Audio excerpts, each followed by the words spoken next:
Tenemos esta tarjeta de la marca Advio, la cual tiene la matrícula TP.MS3393.P85. Esta tarjeta se emplea en pantallas de 32 pulgadas y también se logra ver en modelos de 39 y 40. La falla que tiene esta pantalla, en donde ahora nada más trabajamos con la pura tarjeta, es que al observar el sensor y conectar la pantalla,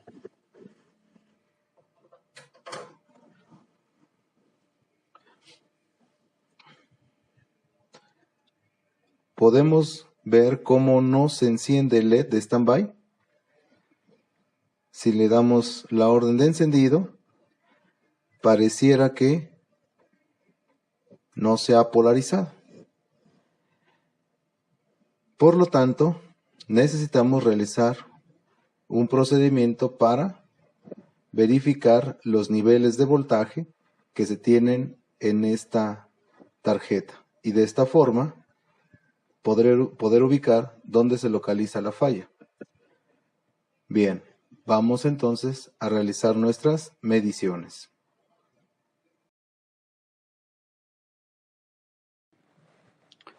Vamos a medir los voltajes de esta tarjeta.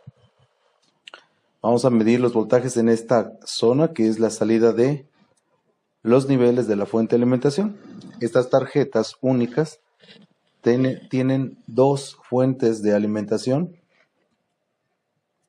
que se le conoce como permanentes. La primera fuente, en este caso por el valor 37.05 volts, corresponde a la sección de LEDs y eso lo comprobamos en esta zona donde tenemos 36.8. Este voltaje pasa a la bobina polariza al transistor de los LEDs y en el circuito BOS se requiere de un rectificador y a su salida tenemos 36.8. Como observamos, tiene una diferencia de prácticamente 0.2 de volt, 37 a la salida de la fuente y 36.8 volts a la salida del conversor para los LEDs. Esto es porque no está trabajando esta zona y únicamente se refleja la caída del diodo. Ahora, en la otra fuente de alimentación, observamos que tenemos un nivel de 12 volts. Este voltaje de 12 volts es el voltaje que nos va a polarizar la sección de standby, pero el chip MSD3393 no se polariza con esos niveles y tampoco la memoria flash. ¿Qué es lo que tenemos que hacer? Tenemos que localizar los voltajes para la zona de standby y en este caso vamos a observar que hay un conversor que tenemos del lado izquierdo detrás del conector LVDS que nos genera un voltaje de 5.2 volts.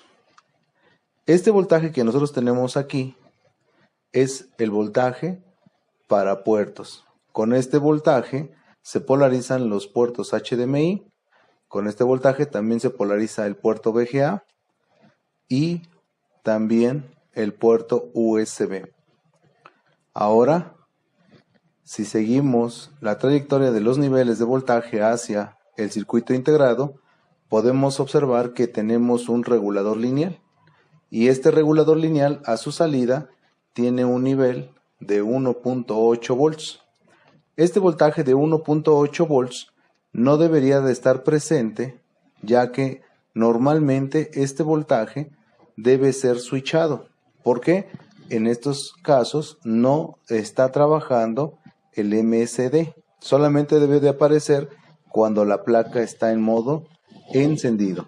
Eso me va a indicar que el sistema pues tiene un problema, porque no debería de tener ese nivel de voltaje. Cerca del integrado procesador de video tenemos otro conversor buck y este conversor buck nos genera un voltaje de 1.17. Ese voltaje es el voltaje de núcleo para nuestro chasis. Este voltaje entonces está correcto y es uno de los dos voltajes que debe estar permanente. Nos está haciendo falta el voltaje digital. Cerca también del circuito integrado procesador de video tenemos otro regulador que nos está generando 3.3 volts. Y como podemos observar, aquí ya tenemos los dos voltajes para el chip en modo de standby, y este voltaje de 1.8 que está presente ahorita solamente debería de estar encendido o debería aparecer cuando la pantalla estuviese en modo de potencia. Verificamos la polarización de la memoria y como podemos observar en la terminal número 8 de la memoria tenemos 3.3. Esto me indica que hay dos posibilidades de falla. Uno, que no se hayan generado las condiciones para el MSD, pero esta situación la podemos descartar porque este voltaje de 1.8 volts solamente aparece cuando el MSD está polarizado. Y la segunda, que podemos tener un daño en la memoria. Entonces, en estos casos, cuando no se cuenta con información, lo primero que se debe comprobar es el software de la memoria. Vamos entonces a retirarnos, a sobreescribirla en nuestro programador.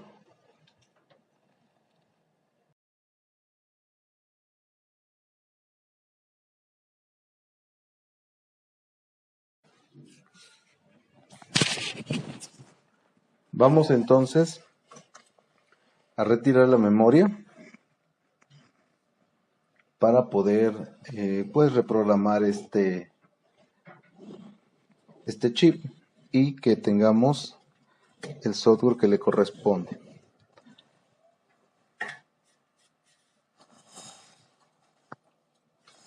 Agregamos un poquito de soldadura al chip.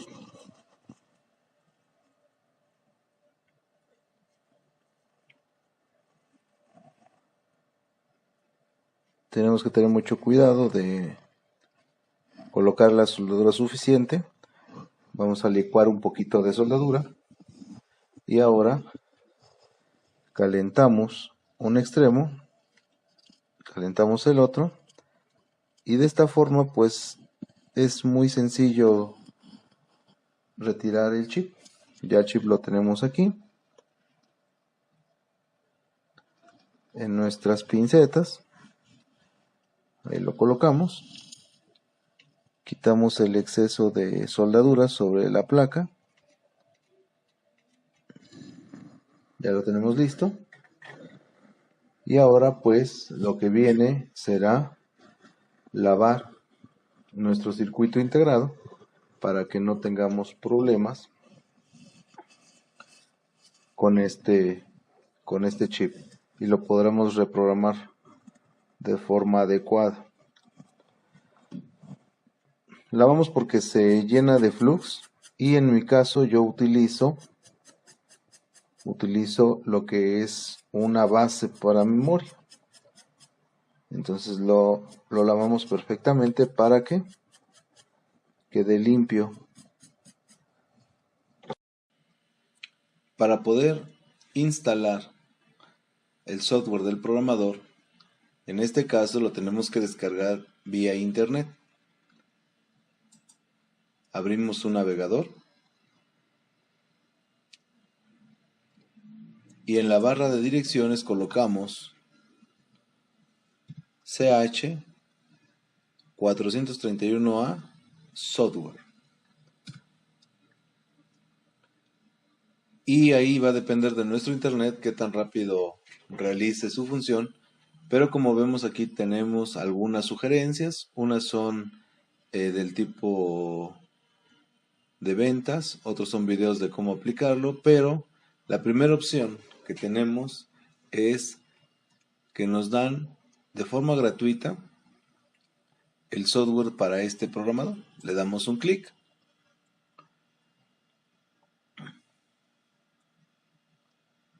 Y aquí nos dice que este programador, bueno, pues nos trae algunas fotografías, que si quiero descargar el PDF, algunos videos, pero en los enlaces de descarga, nosotros podemos tener la opción de descargarlo para Windows y con controladores la versión 1.17, 1.18, 1.29, 1.30, los drivers y algunos documentos en PDF, la versión 1.4, o también lo podemos descargar para nuestro smartphone.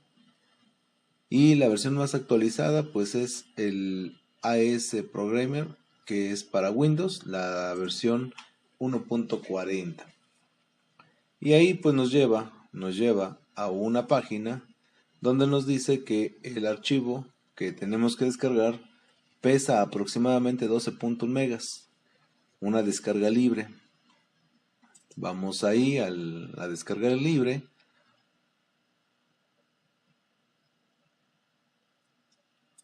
Y pues aquí tenemos un captcha, que esto lo tenemos que señalar en el recuadro para informarle a la página que no somos un software para rastrear programas. Y nos vamos a la versión gratuita, que está en este caso del lado izquierdo. Damos un clic. Y parece ser que el programa no está disponible en esta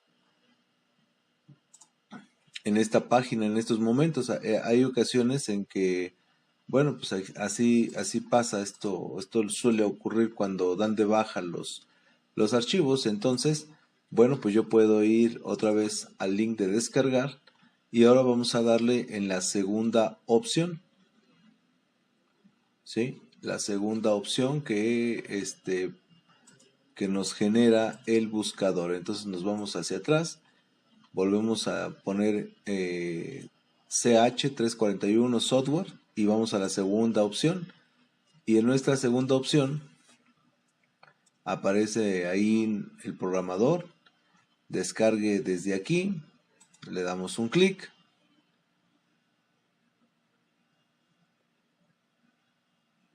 Dice que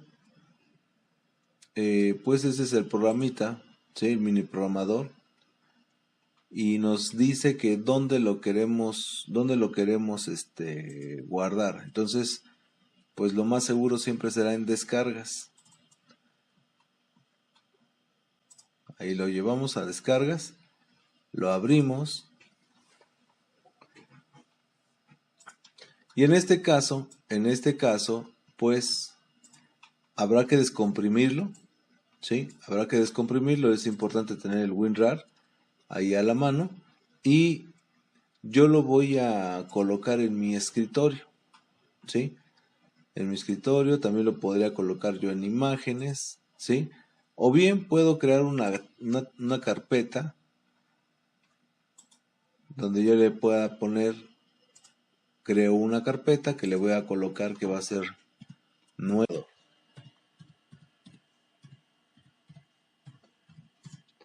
CH341A.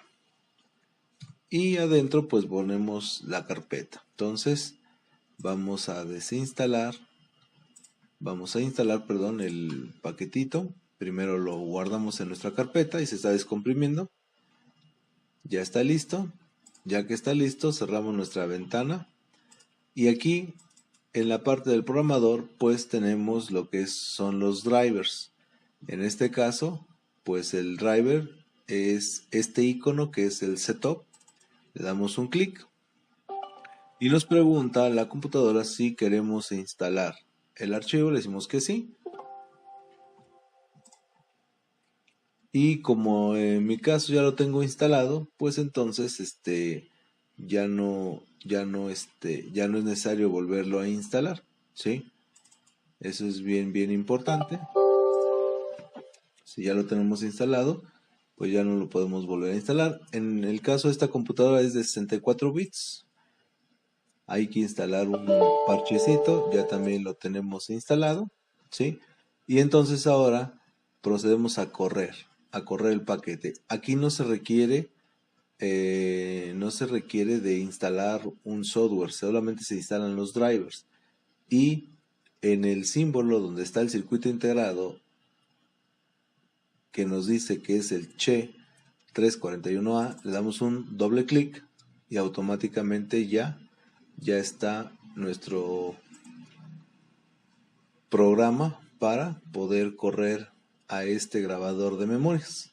Entonces ahorita, como no lo tenemos instalado, pues no funciona porque no me da la habilitación del DTEC, ya que no está habilitado, no tengo verificar, programar, nada, porque no detectó la conexión. Entonces vamos a ver la conexión para poder, ahora sí, empezarlo a trabajar. Ahora lo que debemos hacer es colocar el chip en una base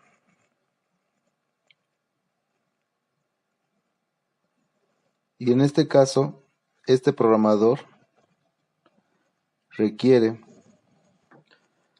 que la parte superior en esta sección se tenga la terminal número 1 y la terminal número 8 para que de esta forma se coloque respecto a la figura que tenemos aquí. Entonces en el arnés que tenemos en la parte inferior, ahí vamos a colocar, sujetamos con la palanca e introducimos a nuestro computador.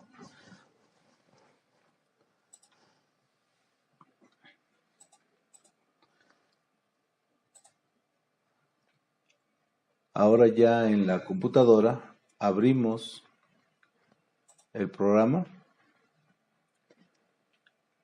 y este programa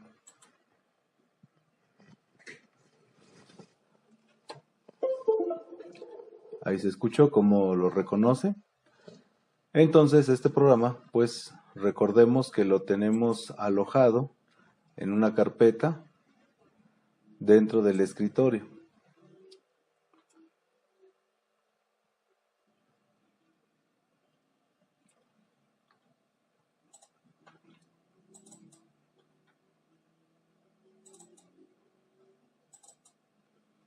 Abrimos CHE 341, ahí nos abre. Como ven, todas las opciones están habilitadas.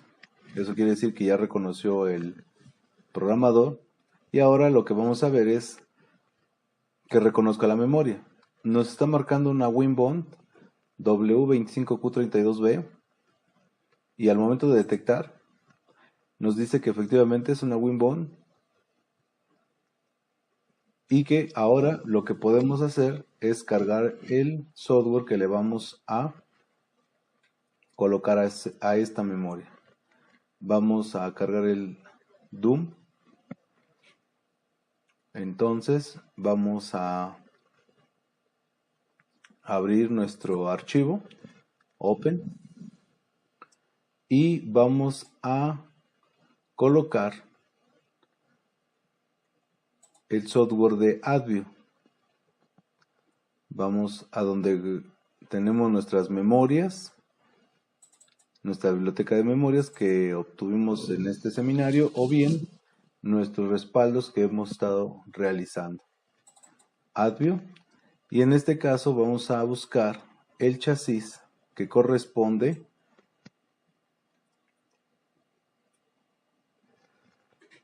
al chasis P85, P83,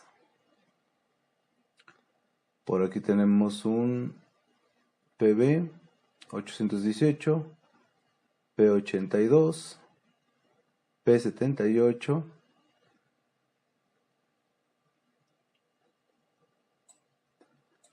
y en estos casos, si no tenemos nuestro archivo, entonces podemos recurrir a internet para poder localizar este firmware.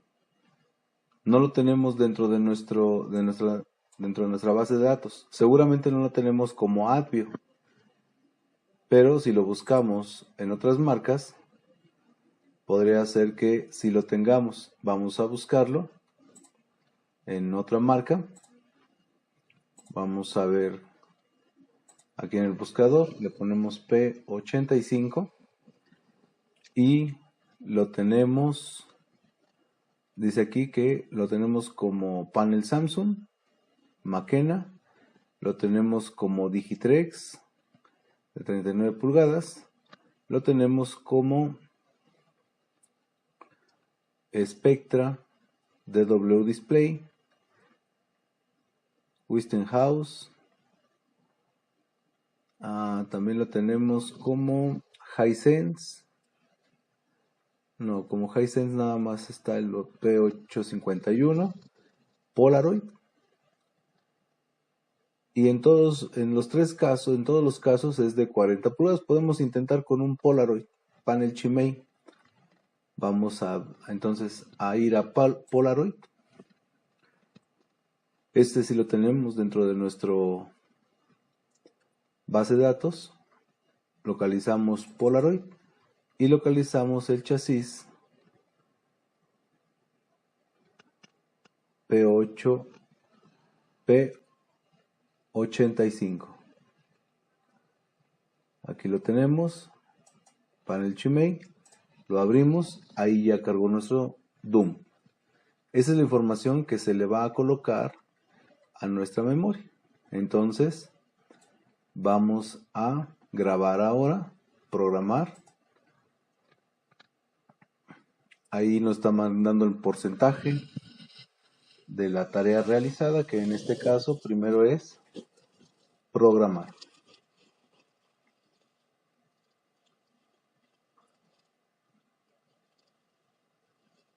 Si no marca errores el programador, pues entonces quiere decir que pues nuestro DOM ya quedó cargado dentro de nuestra memoria que se recuperó del chasis. Ya llevamos un 68%.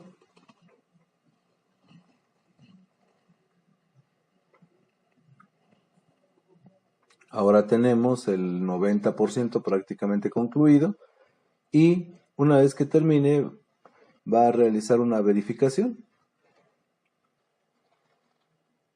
Y ahora vamos a checar nuestro software dentro del chasis. Retiramos únicamente el chip y ahora vamos a colocarlo en nuestro chasis.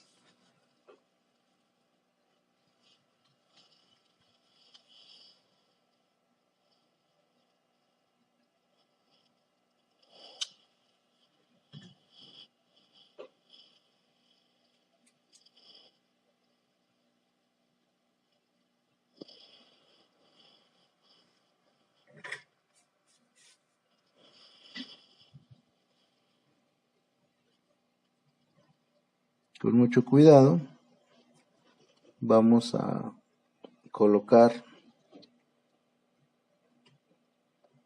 este circuito integrado con la soldadura que teníamos de la memoria anterior. Cuando quitamos, con esa misma soldadura va a quedar listo. Vamos a lavar para comprobar que efectivamente tengamos bien conectadas nuestras terminales. Vamos a revisar con la lupa. Parece que una terminal no está haciendo buen contacto. Ahorita la soldamos. Bien importante que quede bien soldada para que tenga todas sus terminales habilitadas. Agregamos un poquito de soldadura.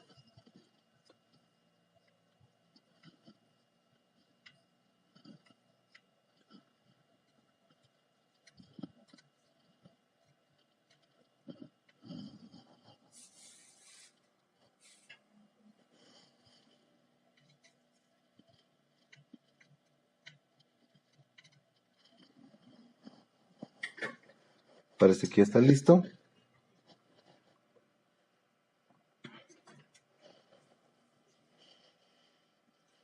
Volvemos a limpiar.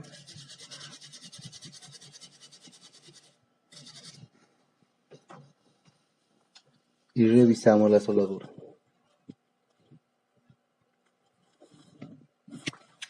Ok, perfecto. Entonces vamos a conectar la pantalla y pondremos atención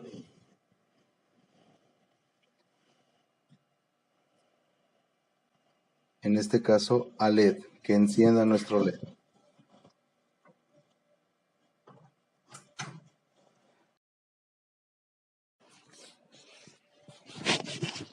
De regreso en el chasis, podemos observar que el LED standby ya encendió, ya que pudimos cargar el software a nuestra memoria. Ahora vamos a comprobar los niveles de voltaje que anteriormente habíamos visto. En primer lugar tenemos el voltaje de 35.6 volts. En segundo lugar tenemos el voltaje de 12 volts. Y luego tenemos el voltaje de un conversor que nos genera 5.19 volts. A continuación teníamos un regulador que nos estaba generando 1.17 y como podemos observar ahora tenemos 0 volts. Vamos a un regulador que tenemos muy cerca del integrado y tenemos 3.3 volts. Un circuito buck que nos está generando 1.17 y el voltaje que nos está haciendo falta es este regulador que era de 1.7 volts. Este voltaje de 1.7 volts, como habíamos dicho, solamente debe de aparecer en modo de encendido. Observemos cuál es el mecanismo. Me voy a colocar sobre este nivel y vamos a monitorear al mismo tiempo al LED de standby. Voy a desconectar la pantalla. Me coloco sobre el voltaje del 1.7, desconectamos, esperamos a que el LED de standby se apague, ahí está listo, y conecto la pantalla. Como observamos aparece 1.79 volts y un instante después este voltaje desaparece. Este es el periodo donde nosotros decimos que se ha cargado el firmware y este voltaje solamente va a aparecer nuevamente cuando nosotros demos la orden de encendido. Damos la orden de encendido, el LED cambia y aparece el 1.79 volts. Automáticamente en los LEDs se debe reflejar un voltaje ya más alto. Ahorita se protegió porque no tenemos carga.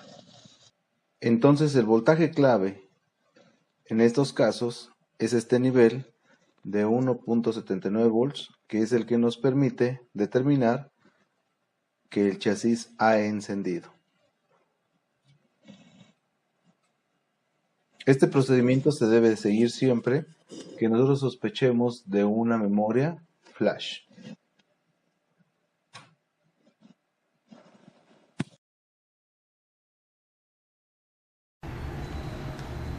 Contamos con este modelo Advio ATV3215 LED, en el cual vamos a verificar su sistema operativo, cómo se carga el sistema operativo de la memoria flash hacia el sistema de control, en este caso un microprocesador.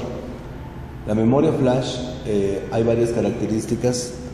En la actualidad sigue manejándose la memoria EEPROM, pero ahora en una versión que le llamamos flash.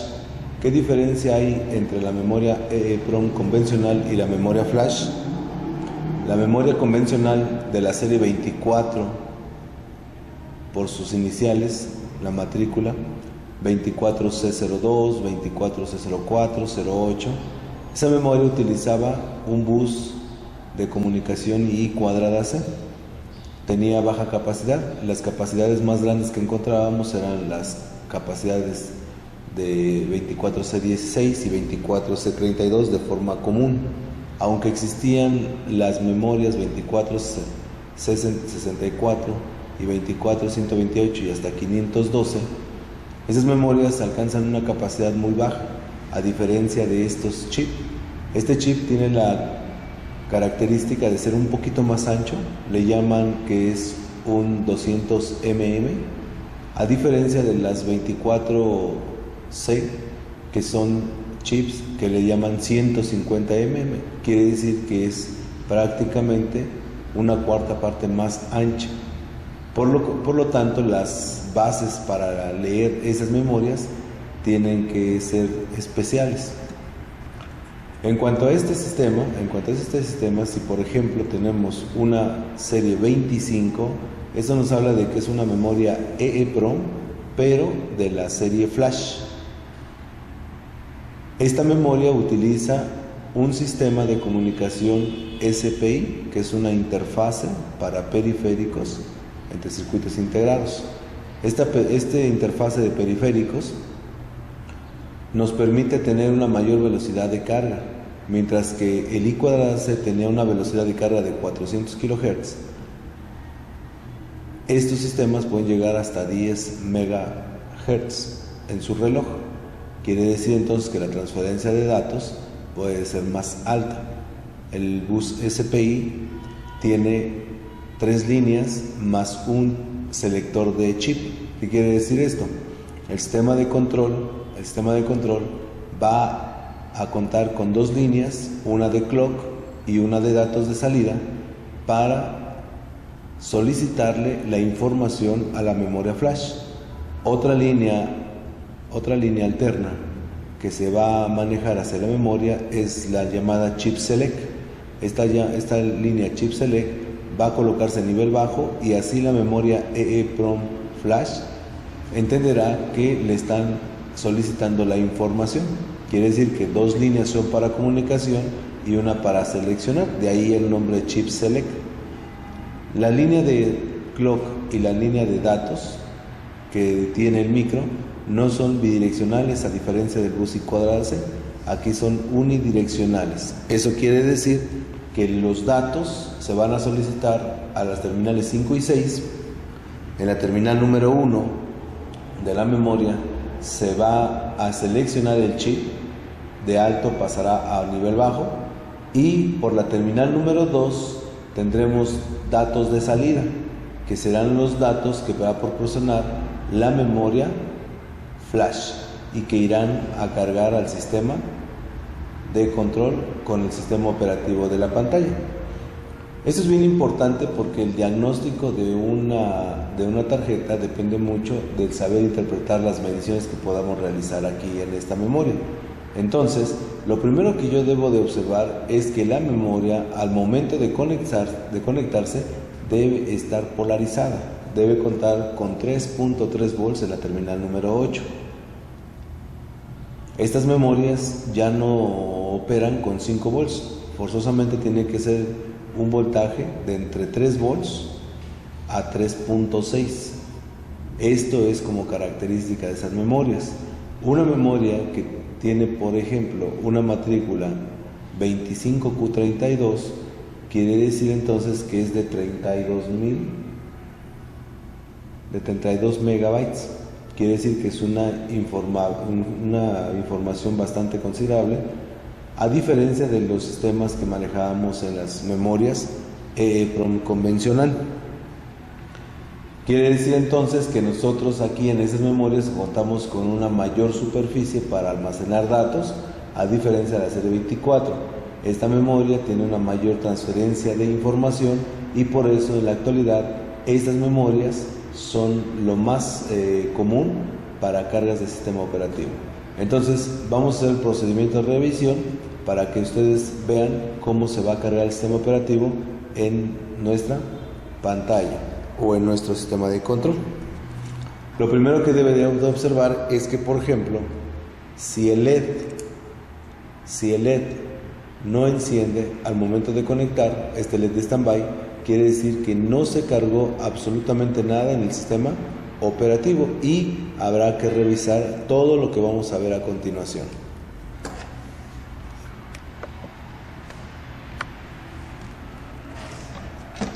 Como decíamos, lo primero que tenemos que revisar es que la memoria esté polarizada al momento de conectar la pantalla al toma corriente.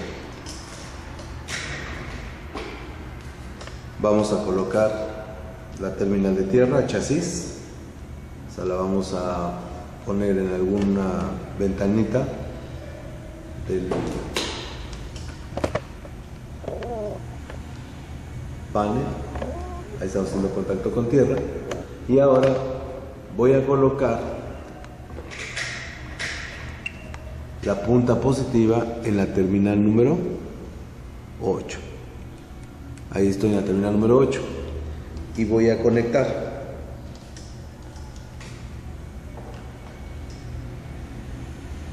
De inmediato aparece un voltaje de 3.26 volts. Esto me indica que el chip está polarizado. Voy a desconectar la pantalla nuevamente. Vamos a esperar a que se desaparezca el voltaje. Aquí el equipo ya está desconectado. Ahí se ve cómo se va a cero.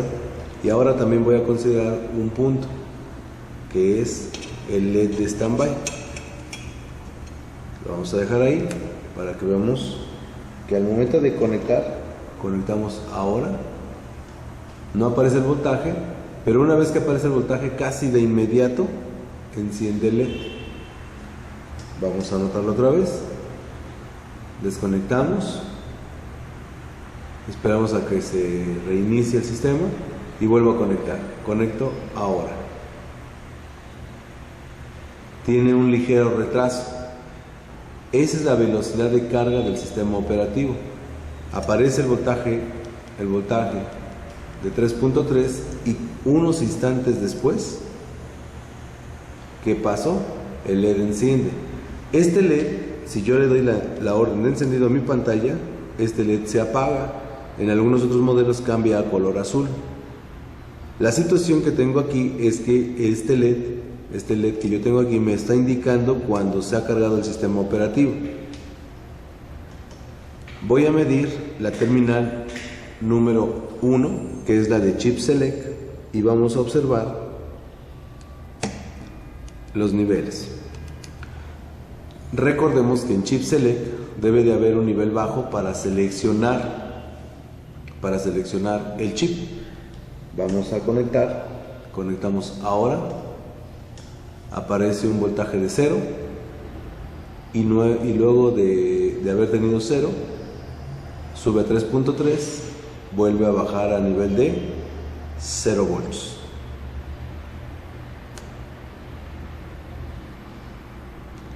¿Qué fue lo que pasó aquí? Que ahorita el chip está seleccionado. Si le damos la orden de encendido, observarán como el LED se apaga y el voltaje del chip del pin número 1 está variando. Una vez que carga el sistema completamente, ya no requiere tener tanto control sobre la memoria. ¿Por qué? Porque solamente cuando nosotros le indiquemos alguna función, como es el cambio de canal, como es el menú del equipo, tendrá que recurrir a información de la memoria. Mientras tanto, ya se cargó prácticamente en el sistema operativo. Vamos a desconectar la pantalla, ¿sí? Y ahora la solicitud de datos, ¿cómo se va a dar? La solicitud de datos la vamos a tener en la terminal número 5, donde vamos a tener los datos, la solicitud de datos. Conecto ahora y observaremos cómo prácticamente no registramos ningún voltaje. ¿Esto a qué se debe? Esto se debe a la velocidad del bus. Forzosamente se requiere de un osciloscopio o de un trazador de audio que nos indique si ya el sistema tiene la carga del sistema operativo. Vamos a desconectar la pantalla y ahora vamos a colocar en la terminal número 6. que es terminal de clock. Conectamos, hay un voltaje de 0.2, después subió a 1.2 y después se queda otra vez en 0.2 de volt. Como es una alta velocidad, son prácticamente 10 MHz los que podemos llegar a tener ahí, no se van a poder medir con un frecuencímetro convencional, tendrán que medirse forzosamente con un frecuencímetro del tipo de alto rango. Esto es para que nos alcance a apreciar todas las señales y contabilizar de forma adecuada. Ahora, el pin más importante en el sistema de carga es la terminal número 2, ya que si esa terminal número 2 se mantiene variable, entonces quiere decir que el sistema operativo no se está cargando de forma adecuada. Desconectamos la pantalla, nos colocamos en la terminal número 2 y observamos. Veamos, conectamos ahora una transferencia de datos y después se queda en nivel alto. Si el bus se hubiese quedado en 1.5 volts o 0.9 volts, quiere decir entonces que los datos que está enviando la memoria no son los adecuados. Volvemos a medir, vamos a desconectar la pantalla, desconectamos la pantalla y observamos cómo el LED se apaga y automáticamente también desaparece el voltaje. Conecto ahora y observen cómo sube a 1.5 carga de datos y después el nivel sube a 2.7 volts, pero si observamos el voltaje análogo, que es este, ya no tiene movimiento. Ese voltaje mientras sea permanente, no hay transferencia de datos. Al principio, cuando hay 1.5 volts, esa transferencia de datos es constante. Vamos a observarlo de nuevo. Desconectamos la pantalla y conectamos nuevamente. Conectamos, observen cuando hay 1.5. Cuando hay 1.5 el voltaje análogo, ¿sí? El voltaje análogo es muy variable. Eso quiere decir que está a la carga del sistema operativo. Si un sistema SPI se queda trabajando de forma constante en la terminal número 2, quiere decir que no se cargó de forma adecuada el sistema operativo.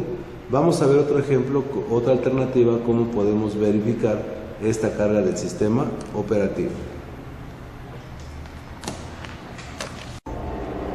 Una alternativa que podemos encontrar será una punta detectora de niveles, le llamamos punta lógica. En este caso yo la tengo que ajustar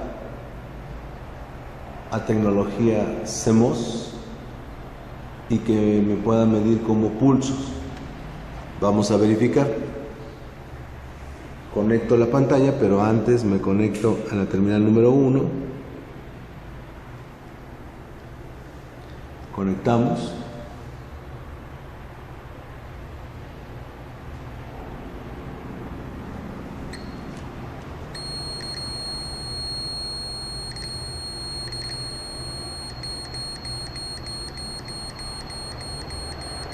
Nos indica nivel bajo con pulsos. Vamos a desconectar. Ahora voy a verificar la terminal de datos, terminal número 5. Conectamos. Nivel bajo, pulsos, esas son las solicitudes de información y después entra nuevamente como en zona de reposo. Ese bip bip al final es zona de reposo. Observo otra vez los datos.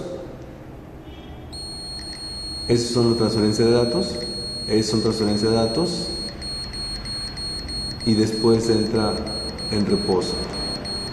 Ahora vamos a medir la terminal número 6, que será la terminal de clock. Nivel bajo, pequeña transferencia de datos. ¿Por qué aquí no se observa nada? Porque esta es la velocidad más alta. Es la velocidad más alta y no se va a detectar por una punta lógica convencional. Ahora vamos a la terminal número 2 y aquí es la parte importante. Conectamos, transferencia de datos y después, si aquí nosotros siempre tuviésemos los pulsos como están al inicio, quiere decir que no se hizo la carga del sistema operativo. Vamos a volver a cargar el sistema operativo. Esos pulsos son carga del sistema operativo y después nuevamente entra en modo de reposo y solamente se van a utilizar otra vez datos hasta que se le dé la orden de encendido. Ahí, por ejemplo, se da la orden de encendido y vean cómo otra vez hay transferencia de datos, prende la pantalla y ya no está en modo de reposo. Hasta que nosotros le demos la orden de apagado, entra otra vez en modo de reposo.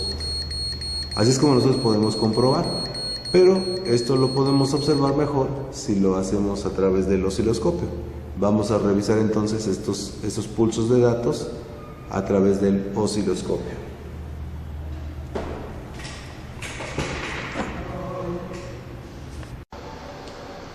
Vamos a revisar los pulsos directamente sobre la memoria. Vamos a ajustar nuestro osciloscopio de tal manera que tengamos un volt y que nuestra punta esté atenuada por 1. Quiere decir que por 1 tendremos la señal prácticamente igual. Me voy a colocar en la terminal número 1, que es la terminal chip select, y conectamos la pantalla ahora.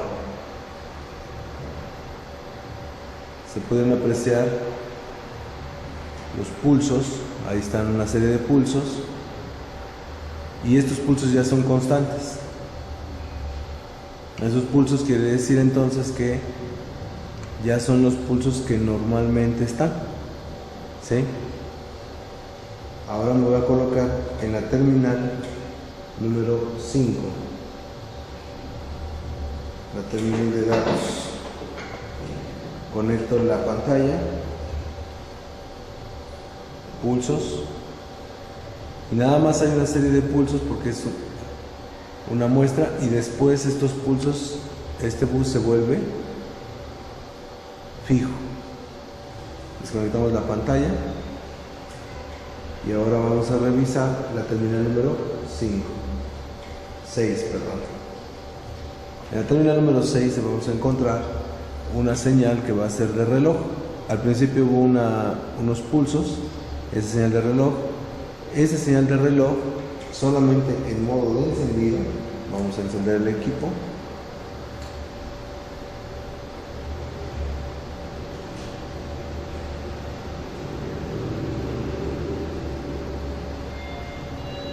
Solamente en modo de encendido vamos a observar que el pin prácticamente está en descanso, pero cuando apagamos la pantalla aparecen nuevamente los pulsos de clock y después se establece un patrón fijo. ¿De acuerdo? Esto quiere decir que toda la carga del sistema operativo es correcta. Y vamos a la terminal más importante, que es la terminal número 2. En la terminal número 2 voy a desconectar la pantalla. Desconectamos. Vamos a esperar a que se reinicie. Le damos la orden de encendido y de inmediato existe esa transferencia de datos. Eso es lo que me permite cargar un sistema operativo rápido. Y se fijan, este sistema pues contempla como como que una señal bastante diferente a las señales diferentes antes observadas. Con esto lo que nosotros podemos confirmar es que el sistema operativo se está cargando perfectamente en la memoria del microprocesador. Se extraen los datos de la memoria flash EEPROM a través de un bus SPI de 4 terminales. ¿Cuáles son esas señales de las 4 terminales? Hablaremos de que requerimos datos y clock. Como alterno vamos a necesitar también un chip select,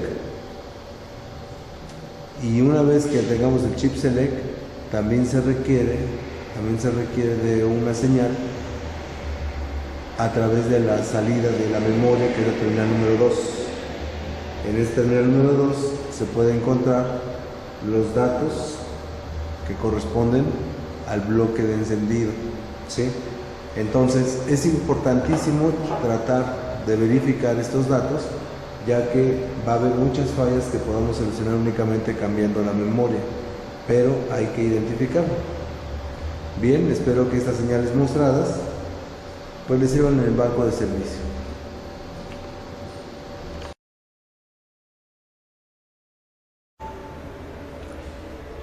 Tenemos esta pantalla Philips, la cual está conectada pero no da la orden de encendido. Tomamos este equipo como ejemplo porque recordemos que estos equipos Philips en realidad son tecnología Funai, lo que hace que pertenezcan al rango de los equipos sencillos y que además vienen con tecnología china.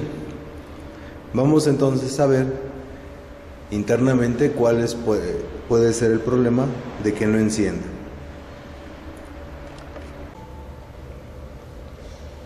El modelo de este equipo es un 32PFL2507/F8. Recordemos que en estos sistemas el número de serie tiene que ver con la versión del equipo. En este caso es un VM1, ya que hay tipos de versión para main.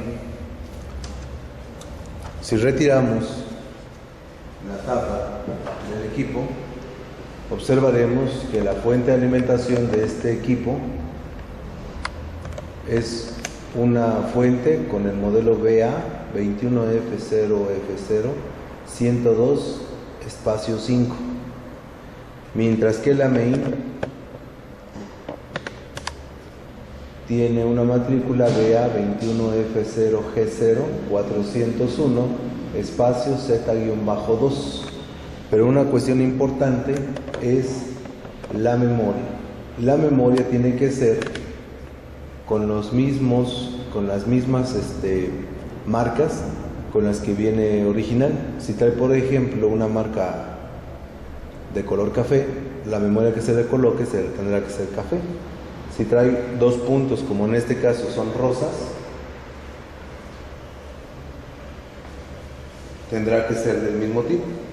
En este caso, por la falla que tenemos, vamos a revisar primero las condiciones de memoria y la fuente de alimentación. Esta fuente de alimentación debe de contar con 2 voltajes principales y uno de standby. Un voltaje de 12, un voltaje de 21 y un voltaje de 3.3. Con todos esos voltajes, la tarjeta main debe de entrar en función. Vamos entonces a revisarlos. Vamos a revisar las líneas de voltaje, y esta fuente ahorita me está entregando 21 volts. Ese voltaje es incorrecto, ya que la fuente de alimentación debe de arrancar, subir a 21 y bajar luego a 10 volts aproximadamente. Puede bajar a veces hasta 11, 12 volts, pero debe de tener la mitad del voltaje. Eso quiere decir que el sistema de control arrancó bien. Pero si la fuente de alimentación desde el inicio me da 21 volts y no baja el nivel, quiere decir entonces que el sistema operativo no se ha cargado en la memoria. Vamos a revisar ahora el voltaje de los 12 volts. Ahí tenemos 24, que es para audio. Entonces, si tenemos 24 para audio, no va a trabajar con 12 volts, va a tener el doble para el amplificador de audio. Y ahora entonces nada más restaría buscar el voltaje de 3.3.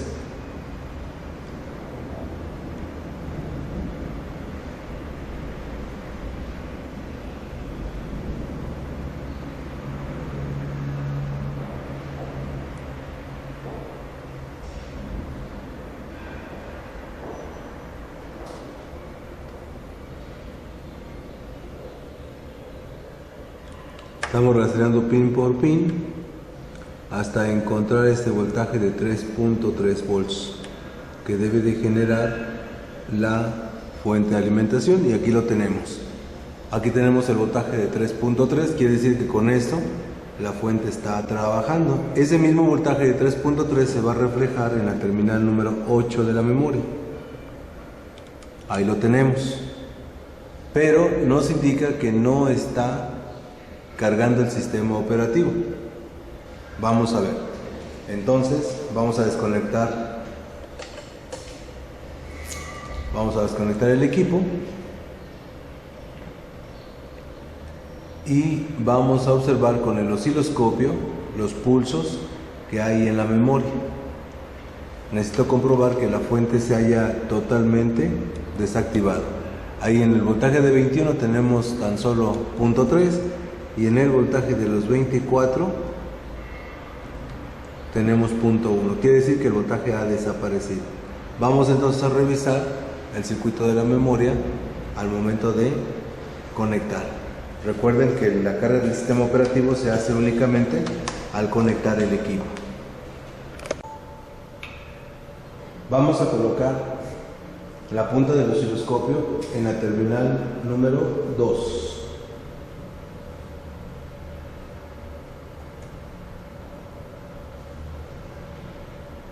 Ahí estamos en la terminal número 2 y conectamos y observamos que en la terminal número 2 no pasa nada, no hay datos de salida. Esto quiere decir que muy probablemente la memoria esté dañada, pero ahora vamos a revisar en las terminales número 1, 5 y 6 si el microcontrolador está realizando la solicitud de datos. Vamos entonces a revisar la terminal número 1.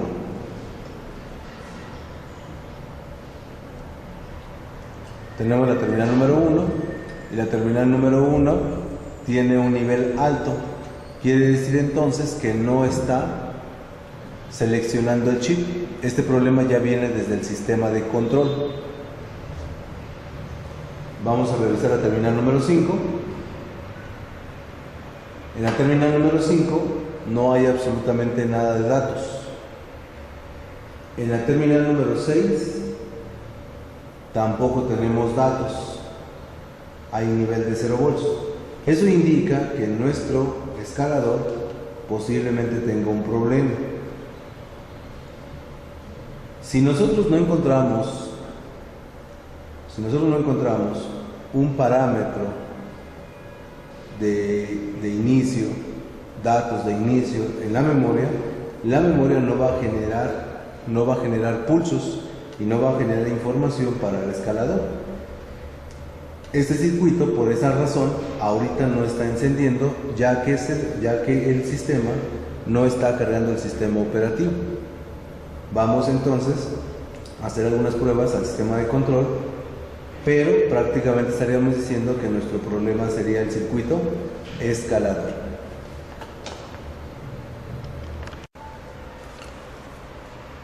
Vamos a retirar esta tarjeta y ahora vamos a comprobar esta tarjeta, que también tiene un problema de carga del sistema operativo. No se carga el sistema operativo, pero vamos a darnos cuenta que los síntomas son diferentes. Mientras que aquí tenemos todos los voltajes polarizados en 21, 24 y 3.3, este sistema, que es igual en cuanto a tarjeta, ya que veíamos que esta tarjeta main tiene una matrícula, que la podemos ver, dice que tiene una matrícula BA 21F0G0401Z2. La matrícula de esta placa también es BA 21F0G0401 espacio Z2. La diferencia radica en que uno es para un modelo diferente del display. Aunque aparentemente el conector es el mismo, no manejan el mismo sistema del LVDS. Aquí nosotros observamos que tenemos dos puntos en color rosa claro, mientras que aquí tenemos una franja gris. que se ha borrado algo porque se lavó la tarjeta, pero teníamos una franja en color gris. Entonces quiere decir que no son las mismas main. Eso tenemos que tenerlo en cuenta, ya que al reemplazar estas placas podemos adquirir una placa con la misma versión, pero con diferente memoria, y eso ya nos implica que sean diferentes. Así que hay que estar muy pendientes de esa parte. Bueno, vamos a instalar entonces esta tarjeta. Vamos a instalar esta tarjeta para revisar cómo el sistema operativo puede tener diferentes síntomas en la falla.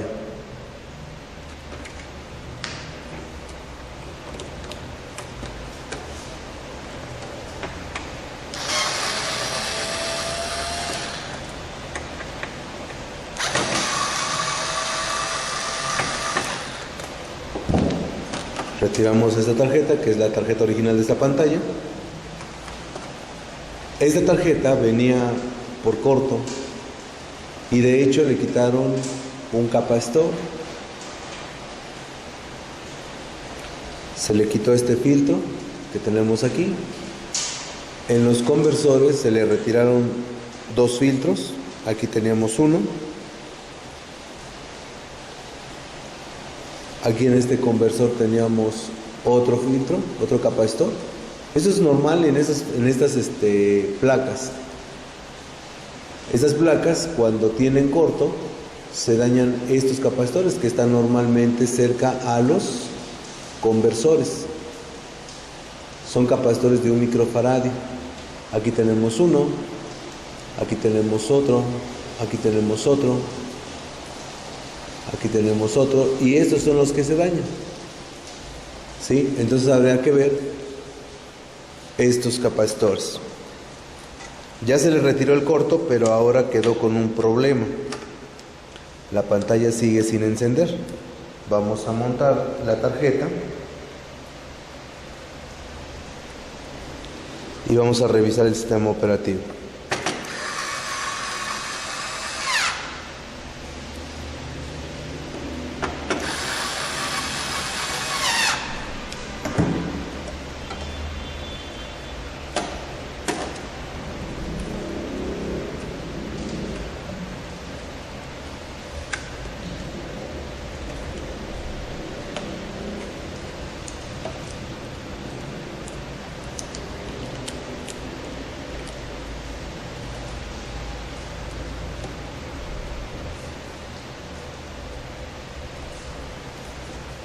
Bien, está instalada y vamos a revisar entonces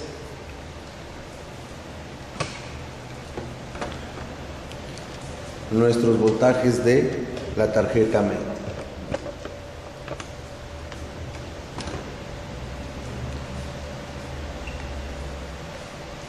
Colocamos tierra.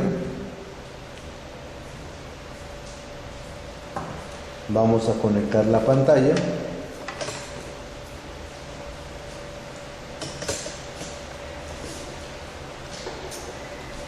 Ahí ya se conectó y medimos los voltajes de la fuente. Como pueden observar, el voltaje de 21 tiene 7.6 y en el voltaje de 24 ahora tenemos un voltaje de 9 volts.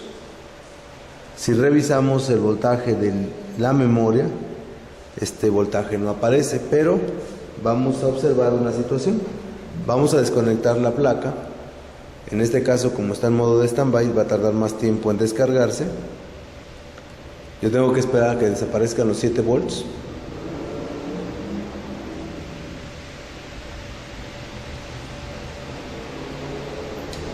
Ahí se desconecta la placa, se desconecta porque ya se desenergiza la fuente, y vamos a medir el voltaje de la terminal número 8. Nos colocamos en la terminal número 8 y conectamos, y observen lo que ocurre con el voltímetro. Intenta ver un voltaje, pero este de inmediato se cae. Eso nos indica o que tenemos un problema de corto en el microcontrolador, o que tenemos un problema de corto en la memoria, o de corto en la memoria flash, pero tenemos un corto en la línea de 3.3. El voltaje de 3.3 de la fuente, este se aparece en la entrada del conector. Ahí está nuestro 3.3 volts, pero este voltaje ya no llega directamente hasta el sistema de control.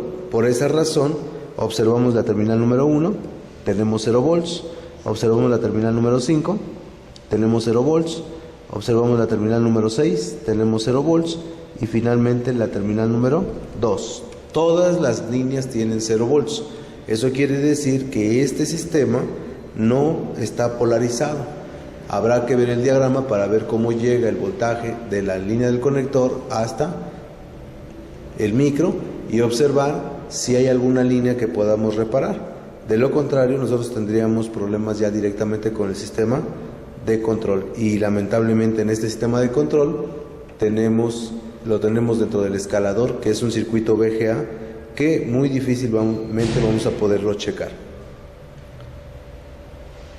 Es así como nosotros podemos ir comprobando en estas tarjetas cuando el sistema operativo está trabajando. ¿Qué debo de observar? Cuando yo conecte la tarjeta y coloque mi voltímetro en la terminal número 8, yo debo de observar que el voltaje de 0 aparece en 3.3 y luego cae a 0. Cuando regrese a 0, quiere decir entonces que el sistema operativo ha cargado dentro del sistema de control. Si los voltajes se me quedan arriba, como en la placa anterior, quiere decir que no se cargó el sistema operativo. Si los voltajes nunca suben, entonces es un problema del sistema de control. Como pueden observar, nosotros aquí tenemos dos fallas diferentes. Una en donde el sistema de control sí está polarizado, pero no carga el sistema operativo, no lo llama a la memoria, y otro donde el sistema de control no está polarizado. En este caso habrá que ver si hay algún componente que nos deje sin polarización el sistema escalador, y en el caso que tenemos aquí es más factible que sea nuestro circuito escalador y que esté dañado. ¿Por qué? Porque tiene todas las polarizaciones pero no llama al sistema operativo. Bien, esperamos que estas técnicas de reparación les sean útiles.